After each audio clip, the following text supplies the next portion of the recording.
位朋友，大家好。我们继续我们疫情期间的这个弘法啊。那当然，在这个之前，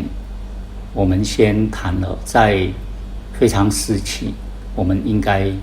以怎么样的一种态度啊？当然，以佛法为我们的指导，为我们的这个依据来面对。然后我们也谈到佛法修行的方法，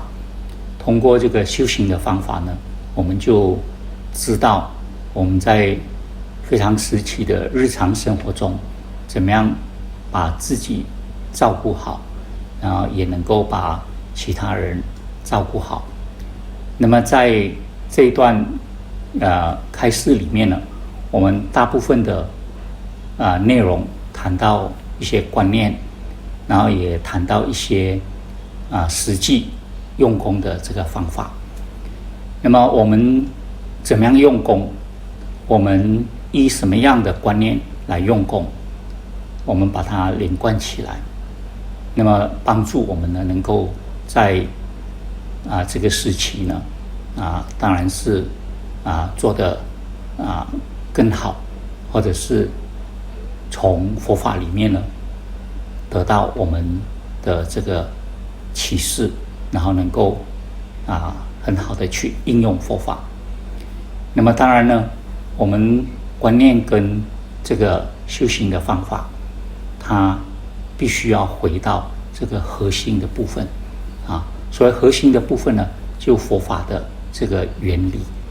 那么谈到这个部分呢，实际上我们在谈观念、谈修行方法的时候呢，都会带进去。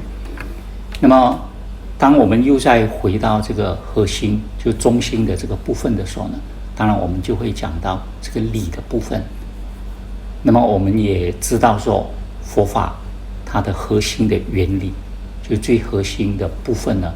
就是所谓的缘起的这个道理。那缘起的道理呢，可以说很深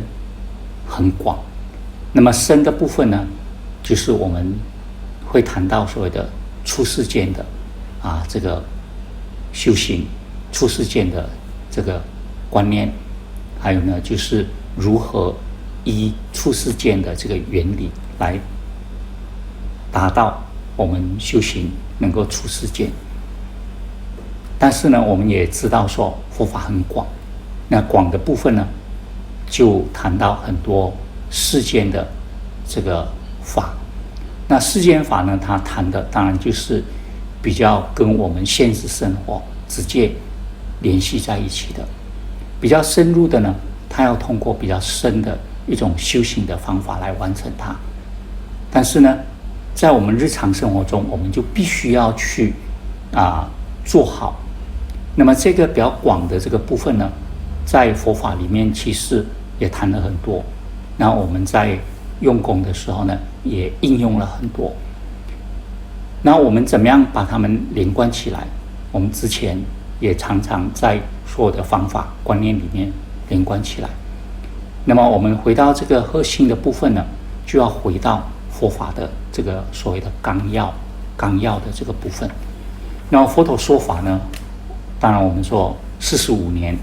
那么大乘佛法就传到中国的说有49年，差不多50年的时间。那么这一段时间呢，佛陀所说的法很多。那么佛陀在说法的时候呢，他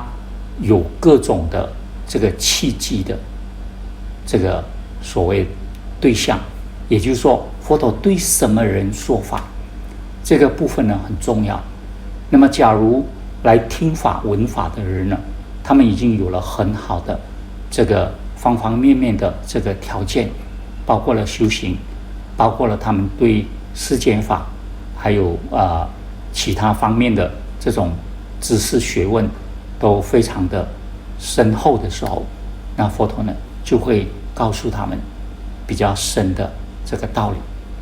那么我们也看到说，很多弟子呢，因为这些比较深的道理领悟了以后，那么就可以很直接的就出世间解脱。但是我们也看到说，佛陀的弟子呢，因为遍及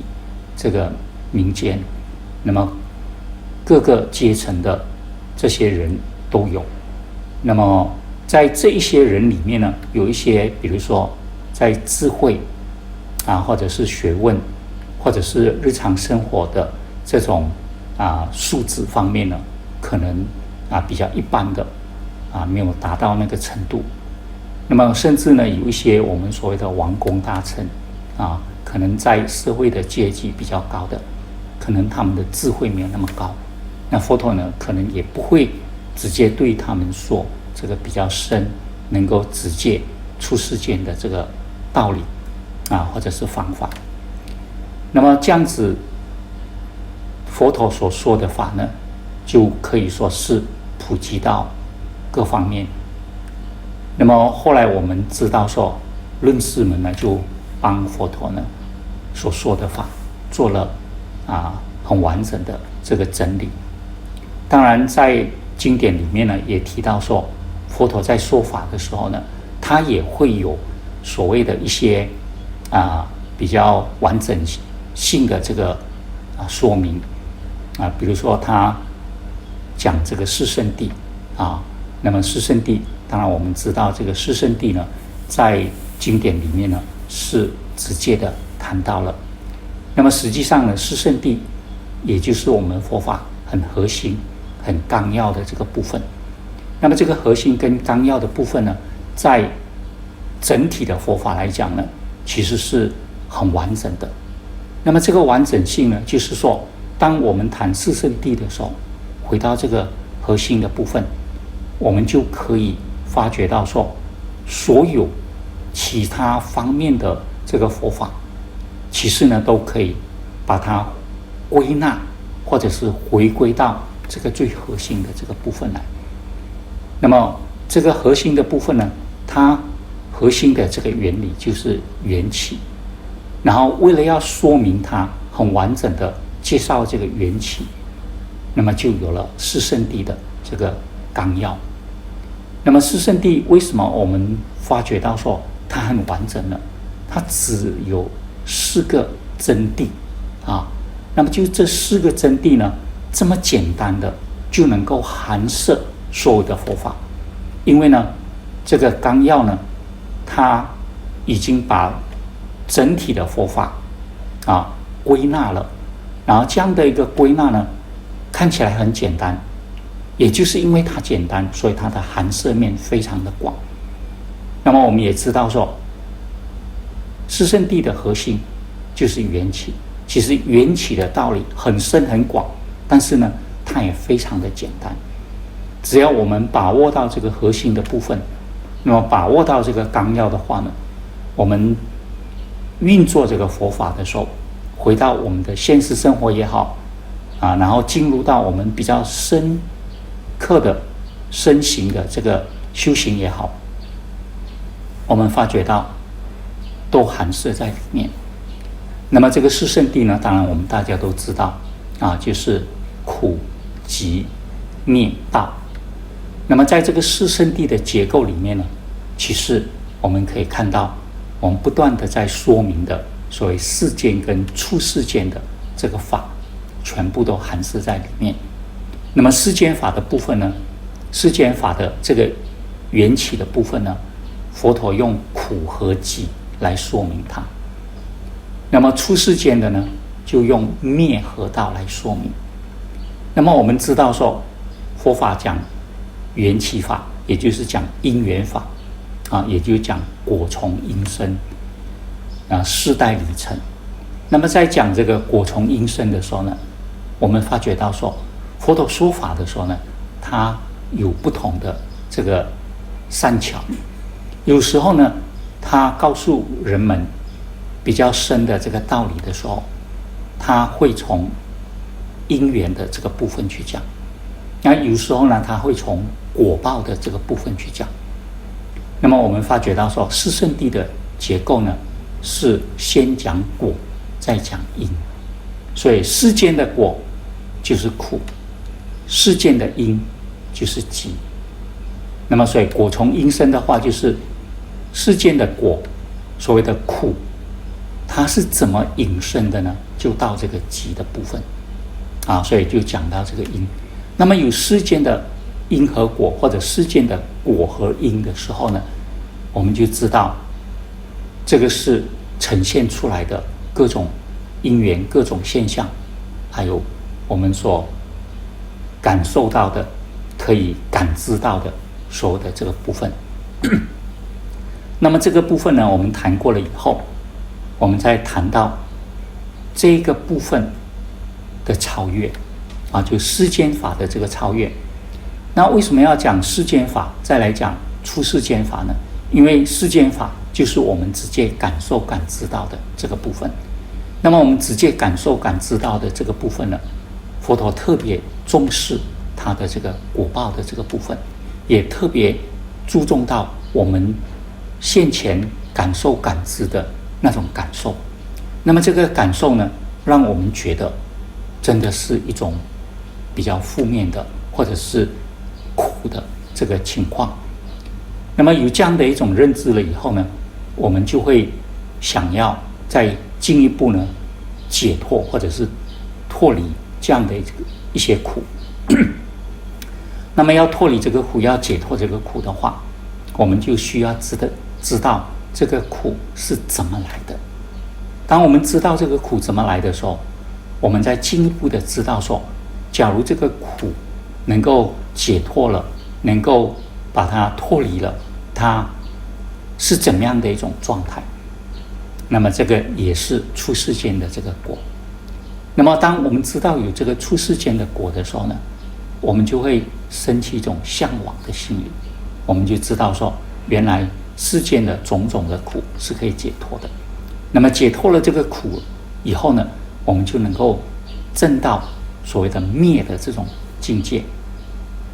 那么怎么样完成这个灭的境界呢？那么就要回到修道的这个部分啊。所以呢，灭是出世间的果，如何证得这个灭，我们就必须要回到这个出世间的这个修行。所以呢，就到了这个道，所以出世间的这个果和因，也就自然的把它展现出来。所以佛陀在说法的时候呢，就是这样的善巧，他从现实让我们知道，然后呢，再从现实的这种感受感知里面呢，去找到这些原因，那么再告诉我们，如果我们能够解脱这个现实生活中的种种的这些所谓的烦恼苦的话，那我们就能够证得这个灭。那如何证得这个灭呢？我们就进入到这个修道的这个部分。所以呢，从果然后到因，因为果必然是从因而生，所以呢，世间的果和因，世间的因和果清楚了，我们就进入到出世间的果和因，也出世间的这个因和果，那么去运作。那么这样呢，就很完整的把佛法之所以能够对我们这个众生发挥那么大的这个功能让我们找到我们解脱的这个道路，很完整的就展现出来。所以呢，当我们谈到佛法的这个原理，有佛法的缘起的这个道理，然后我们知道佛法的纲要，那么通过这个佛法的纲要呢，我们就更明确的知道我们修行的意义在哪里。那么这个就是佛陀建设这个四圣谛真谛的重要的这个原因，或者是重要的一个启发希望我们大家通过四圣谛的这个了解，找到我们修行的终极的目标，找到我们修行终极的这个意义，那么建立了修行的信心。那这样子呢，我们在修学佛法的时候呢，就会很有信心，然后能够很安心专心的来用功。